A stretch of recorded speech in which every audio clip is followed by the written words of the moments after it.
Hello, this is Ariadne Rainbird, and today I'm going to be talking about pathworking and astral doorways, both of which involve using visualization, but allowing your mind to wander and to explore different realms rather than keeping your focus on a particular symbol.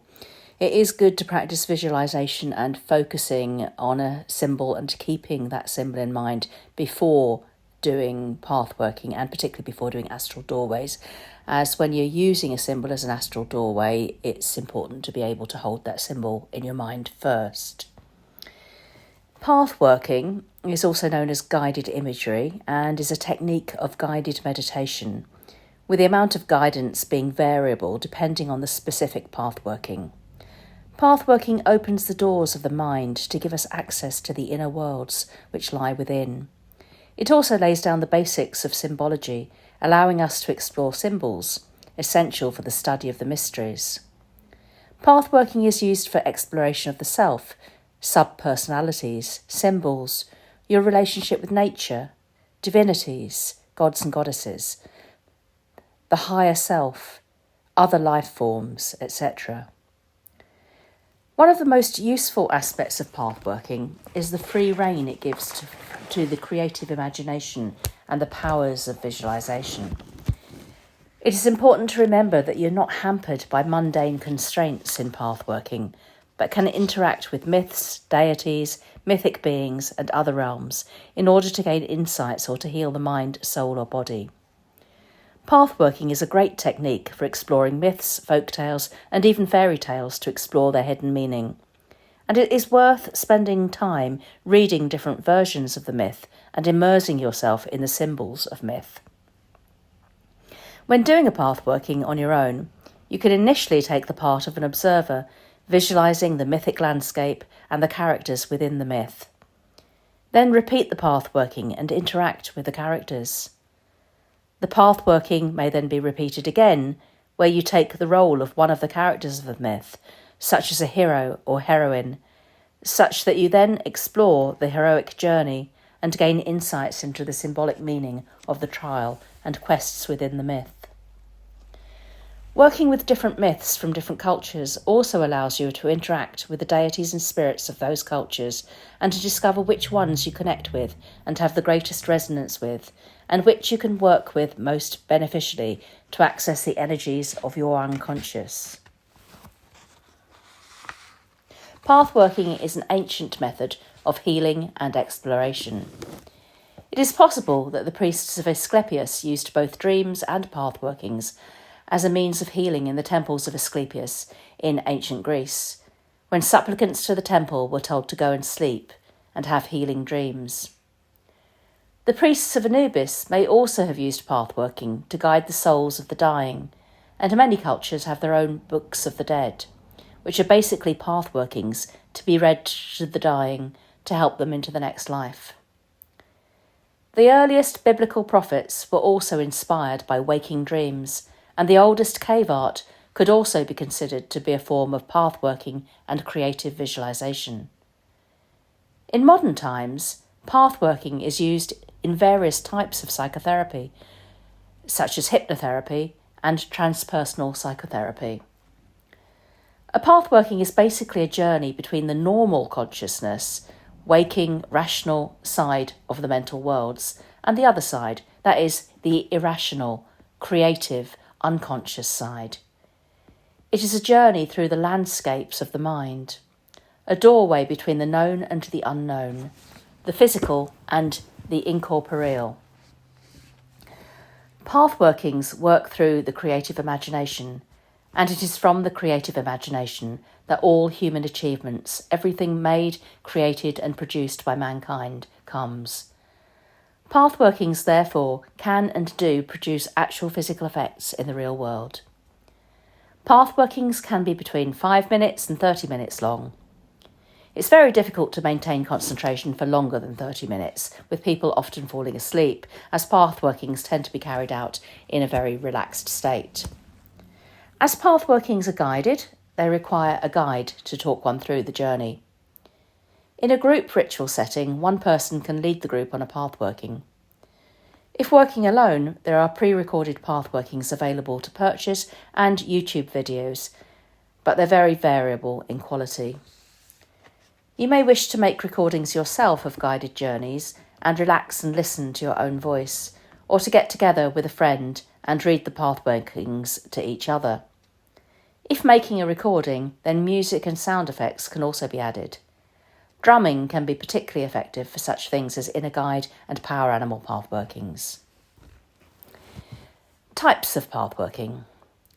Pathworkings may be totally guided, guided with interaction, interactive group, or in the form of astral doorways. A totally guided pathworking involves the guide describing the landscape, the beings you will encounter, and everything else in great detail. This tends to be useful for working within a set symbolic framework, such as Kabbalah, or for when exploring a myth that is unfamiliar to the individuals taking part. It also keeps the group in a very similar mindset and often produces a strong group rapport. Guided pathworkings with interaction involve the guide describing the landscape and the beings you will encounter, but leaving the details to the vision of the individual, asking them to note what the path looks like, what they see around them, what they can hear, smell, taste, etc., what the beings they meet look like, what animals they encounter. This method allows the individual's unconscious mind to fill in the details and can bring up information hidden within the unconscious, which can then be interpreted. This form of pathworking is good for exploring aspects of the self, such as subpersonality work, and for meeting inner guides and power animals. Interactive group pathworking starts with one person describing their vision, and other group members then describe their visions, building up a group experience. This is good for a group of people who wish to build up a group rapport, meshing their symbol system and helping to build a group egregore. When doing this type of pathworking or group story, it is helpful to lie down on one's back in a circle, space permitting, with everyone's heads in the centre of the circle, almost touching, forming the hub of a wheel, with bodies stretched out straight, feet outermost forming the spokes of the wheel. Astral doorways are where a symbol such as a tattva or other elemental symbol or a tarot trump or a rune or any other symbol is visualised, then used as a doorway to go through to explore the realm beyond. This can help you not only to gain a greater understanding of the elemental worlds, the tarot, the runes, etc., but to learn lessons from those realms which are appropriate to you as an individual.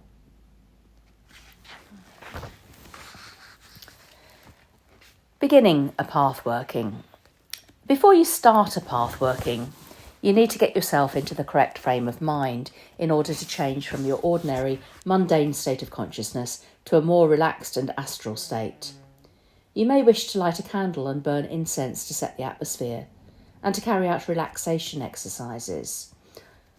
Pathworkings may be carried out in a seated, upright meditation posture or lying down, though there is a danger of falling asleep if doing the latter, so a seated posture is recommended for most cases, but you don't have to sit bolt upright. You could sit in a comfy chair.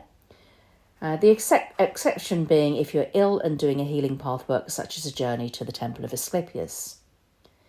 You may also wish to do the lesser banishing ritual of the pentagram or some other space clearing rite or practice prior to starting, or to cast a circle, or simply to say a prayer or blessing to create a sacred space.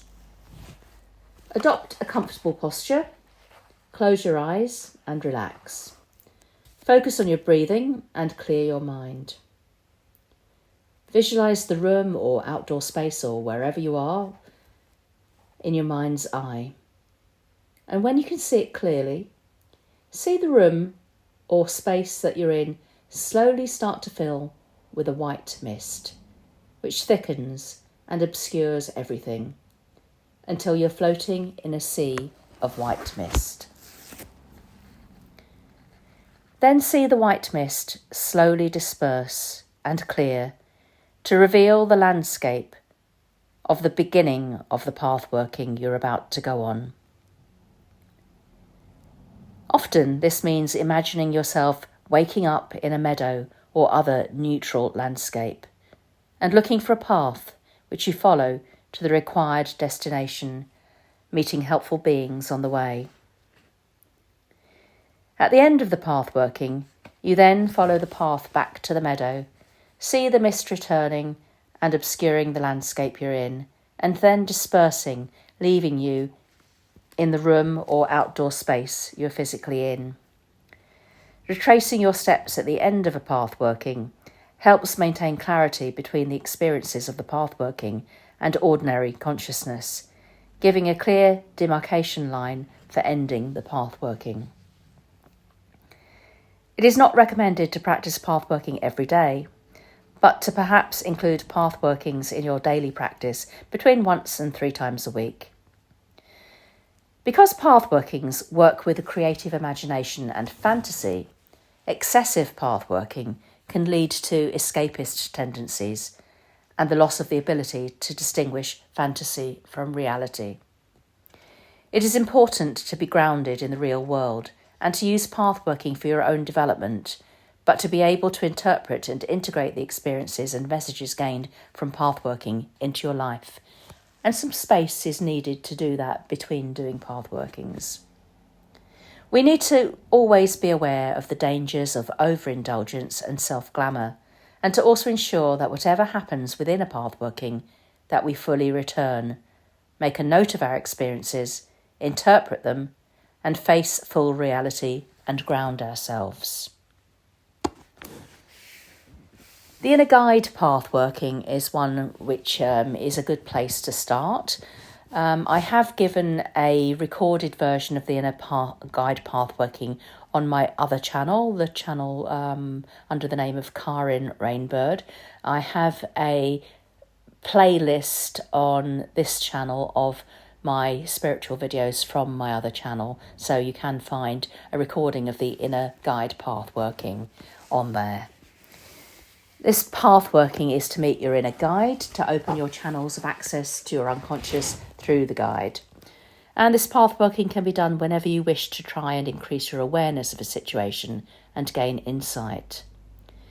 Before you start, declare your intention either out loud or silently to meet with your inner guide. Begin as described in the previous section, visualising a mist around you. As the mist disperses, you find yourself in a summer meadow, with birds singing and insects buzzing around. In the undergrowth, you can hear animals moving around. You may see them. Look around you and take note of what you see. The colours, the textures, any flowers, the length of the grass, the plants, insects, animals, birds and other creatures around you. Enjoy the warmth of the sun on your face and body, and the gentle cooling breeze. Look around the meadow and take stock of your surroundings. And as you look around you, notice a path leading away from the meadow and into the hills. Look at the path and note its form. Is it made of grass, mud, shingle, brick, stone, or other materials? Is it narrow or broad? Is it straight or winding? Follow the path towards the hills, looking for something to give you your guide as a gift. You may find an interesting stone or crystal, or a flower, a shell, or other object. Continue your journey until you come to an obstacle. What is the obstacle? Is it a river, a boulder, a wall, an unhappy or vicious animal, or something else? Go past the obstacle in whatever manner you can, and follow the path up the hill until you come to a fork in the path. Ahead, the path goes straight up steeply to the left, and meanders more gently up to the right. The left-hand path is obviously a shorter distance, but harder going. The right-hand path is easier, but considerably longer. Choose one of the paths, noting which, and continue your ascent to the top of the hill, where you will see a cave entrance. As you approach, a white animal emerges from the entrance of the cave. The animal is friendly and has come to greet you and guide you into the cave. What sort of animal is it? This is worth noting, as it is often an animal that you can benefit greatly from working with the energies of, and it may not be what you expected it to be. The animal leads you into the cave, and deep within the cave you see a glow of light. As you approach the light, you see that it is a fire, and sitting by the fire in the middle of the cave is a figure. Is the figure male or female? Or androgynous? Young or old? What are they wearing? Make mental notes of what the figure looks like. Approach the figure slowly. Greet them and offer them your gift. This person is your guide. Ask your guide their name and listen for an answer. Ask your guide any questions you may have, though limit the questions to 1 or 2 on each visit. Your guide will answer the questions you have, though may be flippant and reticent if your questions are trivial. Answers may be in words, gestures, feelings, or symbols. Your guide may give you a gift in return for yours.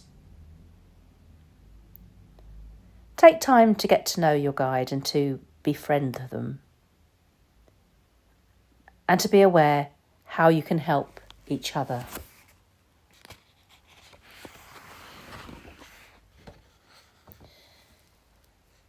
When you've finished conversing, say farewell and leave the cave, returning down the slope and along the path to the meadow, and sit down.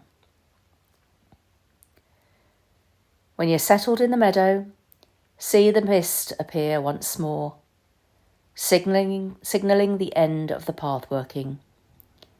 And as the mist clears again, return to ordinary consciousness and make a note of your experiences.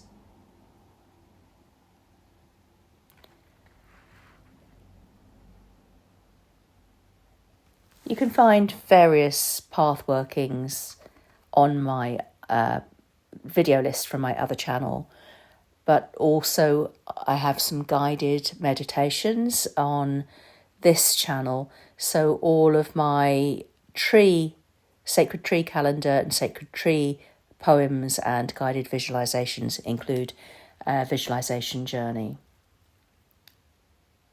You could also create your own pathworkings using myths as a base. Write them out, then record them and play them back to yourself to follow the journey.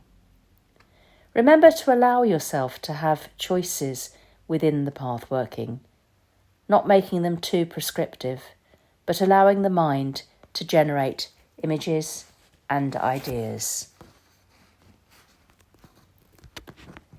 Astral doorways. What are astral doorways? Well, occult books are full of references to the astral planes, but what is meant by the astral? J.H. Brennan in Astral Doorways says of the astral plane, "The astral plane holds many rewards for the magician. In it he will find the gods and demons, the sylphs and salamanders, the archangels and the elementals. In it he will find the secret of power, the key to the production of miraculous effects on the physical plane." Yet the astral plane is seldom adequately described and has more than one meaning. When occultists talk of the astral body, they're often really talking about the etheric body, which, although more subtle, belongs to the physical plane, being thought of as comprised of subtle matter, which can be projected out of the physical body to carry your consciousness on the physical plane. This is what is known as astral projection, but would be better described as projection of the consciousness using an etheric vehicle. The etheric vehicle can be a simple ball of light or a double of your body, or may take the form of a fetch, an animal spirit, particularly when combined with animal spirit work. The astral plane may be thought of rather as the realm of visual imagination. Although this might sound like the astral plane is simply the stuff of daydreams and make-believe and has no actual substance, this is due to a superficial understanding of the realm of the imagination and what the imagination is actually capable of. Imagination in our modern society is often equated with unreality. But what is reality?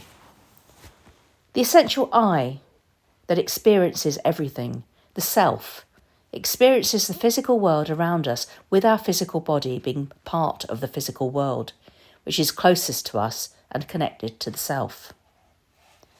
Next comes the immediate physical environment, then an intermediate environment, our wider surroundings, the town or city we're in, then our country and other countries of which we've visited.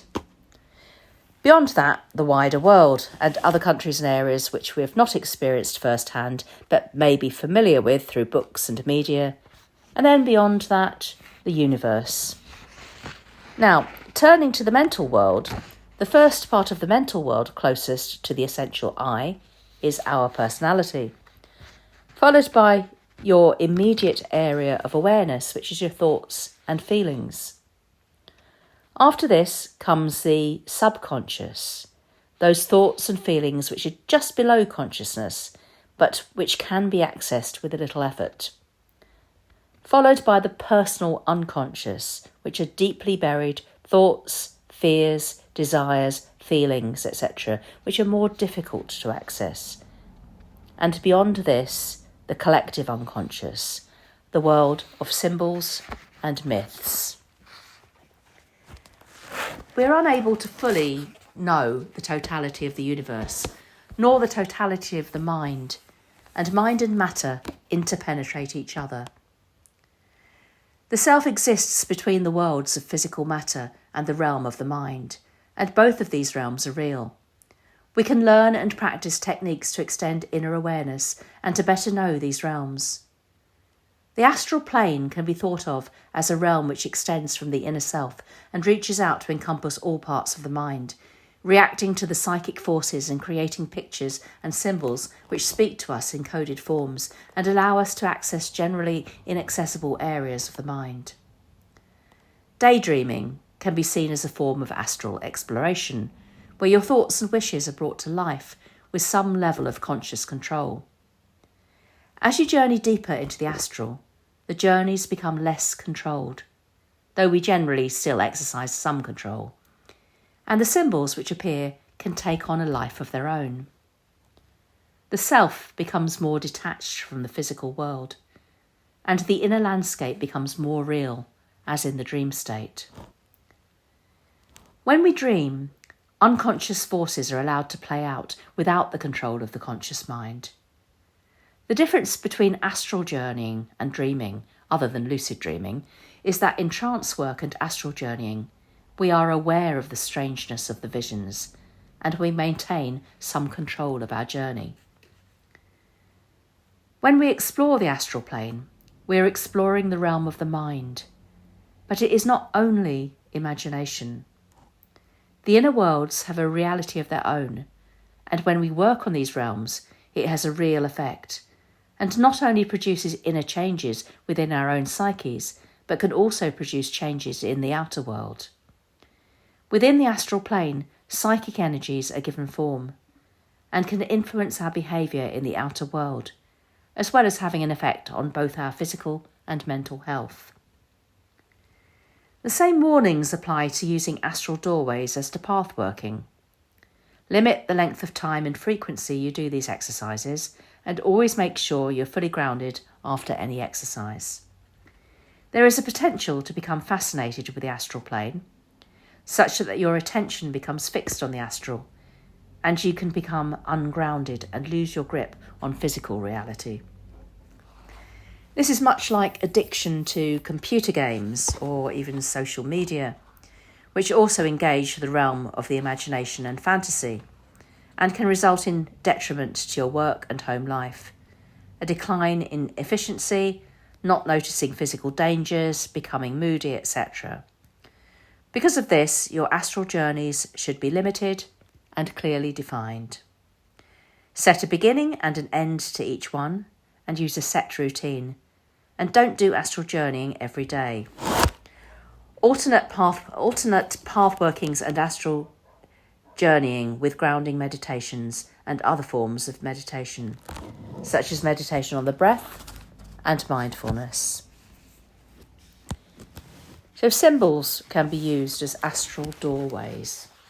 An astral doorway is where you combine visualization with path working, but where the path working is totally unguided once you pass through the doorway, and your mind is free to explore. Prior to beginning using symbols as astral doorways, you should be proficient in visualization of the symbol and able to hold it in your mind without it changing form for a few minutes. Some people find visualization very easy, whereas others find it really difficult. If you find it difficult, don't expect to see the shape and colour clearly as you would when looking with your physical eyes, but hold the image in your imagination, i.e., imagine it is there and keep focused on that thought. Before using a symbol as an astral doorway, it's a good idea to perform an aura sealing and empowering exercise, such as a chakra balancing meditation or the lesser banishing ritual of the pentagram. Again, you may wish to light a candle, burn incense and or say a prayer prior to beginning the exercise. So you could begin with the tattvas. So the tattvas are elemental symbols, which are basic shapes in colours. So beginning with a tattva symbol of earth, which is a yellow square, visualise the yellow square and hold the visualisation. Prior to starting this exercise, you may wish to spend some time thinking about the element of earth and meditating on the element. It can also be helpful, prior to visualising the tattvic symbol, to imagine that you're surrounded by a thick white mist, which engulfs everything and within which you float, like floating on a cloud. Allow the mist to transport you to another place, and when it clears, see the tattvic image in front of you.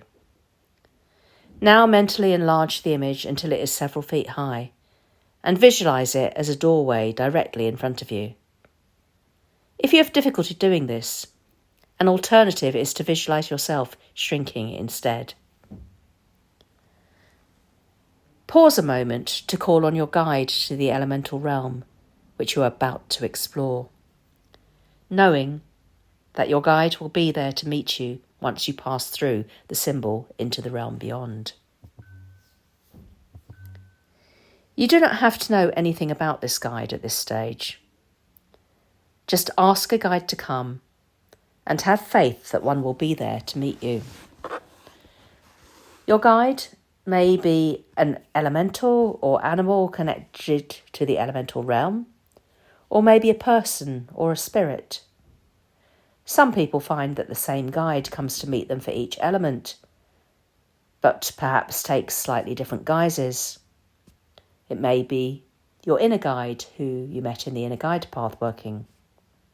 Others have a different guide for each element. It doesn't really matter as long as you have some kind of helpful being with you on your journey.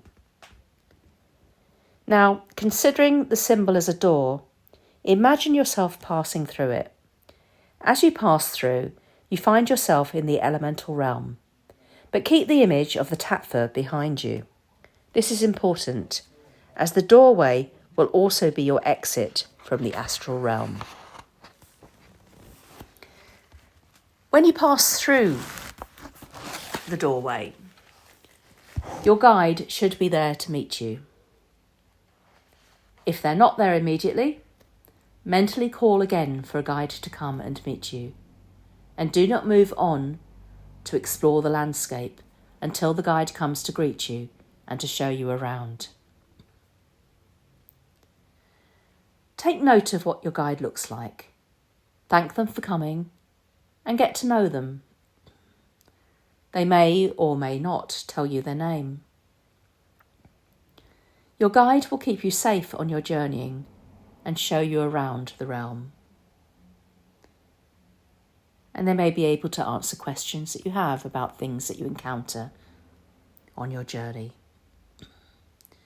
When you're ready, go with your guide. Explore the elemental realm of Earth. For your first trips, keep them short, i.e. no more than 5 or 10 minutes long, and find your way around as if in a controlled daydream. Once you've explored the realm, ask your guide to take you back to the Pathworking doorway. Once there, thank your guide and take leave, passing back through the doorway into the white mist, allowing yourself to float on the mist and for it to transport you back to the physical place you started your journey from. Allow the mist to clear and bring yourself back to everyday consciousness. Make sure you record your experiences in your journal or magical diary.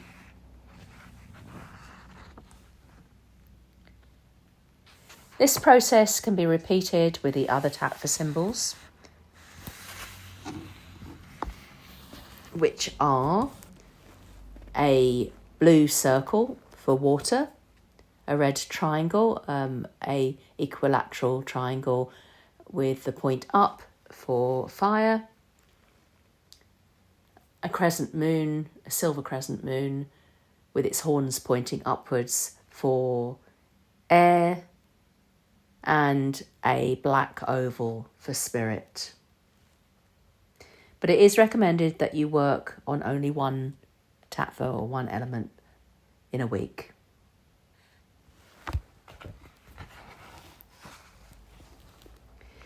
Once you have explored all the elemental realms, you can return to any of them whenever you wish, when you want to work with the powers of the elements. Elemental magic can be performed within each realm, with rituals being performed entirely in the imagination or in the astral realm, and utilising the elemental powers and objects which you find on your journeying. You can also visit the realms in order to work on healing and balancing the elements within yourself, perhaps with the help of your guide, or you might also meet other helpful beings within each realm. The possibilities are endless, and you're only limited by your imagination. The elemental landscapes, as you've experienced them, can also be visualised when calling in the elemental powers when creating sacred space and beginning ritual. One thing that I do when casting a circle is I draw the elemental pentagrams, visualising them in a flaming blue light, and when I invoke the element, I visualise through the centre of the pentagram the astral world beyond, the elemental world beyond. And as I call it, the elementals in, I visualise that power flowing in from that landscape and the elemental spirits coming in from that landscape. Tarot cards can also be used as astral doorways. When using the tarot as astral doorways, it is generally only the tarot trumps, that is the major arcana, that are used, and it is recommended that a more traditional pack, such as the Rider-Waite or the Marseille, is used at least initially, rather than one of the many modern packs which deviate a lot from the original symbolism. Begin with the Fool, spending a little time meditating on it. Once you're familiar with the card, close your eyes and visualise the scene it shows. Take time to fill in the details and make the picture as vivid as possible. Enlarge the image in your mind into the size of a door, then walk into it. it becomes three-dimensional. So walk into it and keep walking, examining the landscape and objects, and meet and engage with the characters in the card. Again, the card will be your entrance as well as your exit from the astral plane. It may also be a good idea to call a guide to help you with your interactions within this realm. When you've finished your journey, come back through the door and record your experiences. Repeat this process with each of the major arcana, perhaps journeying with one card every few days. Other symbols can also be used as astral doorways, such as runes, the Greek alphabet, the Hebrew alphabet, the Sephirah of the Kabbalistic Tree of Life, etc. Again, the possibilities are endless. And you are only limited by your own imagination. I hope that you have enjoyed this presentation and this video. And if you would like more on visualization, creative visualization, pathworking, astral doorways, ritual, etc., please do check out my book And I Shall Go in Our Lady's Name, a manual of progressive pagan witchcraft, which includes pretty much all that I've said in this video, plus a lot more. Thank you for watching. And please also like and subscribe to my channel.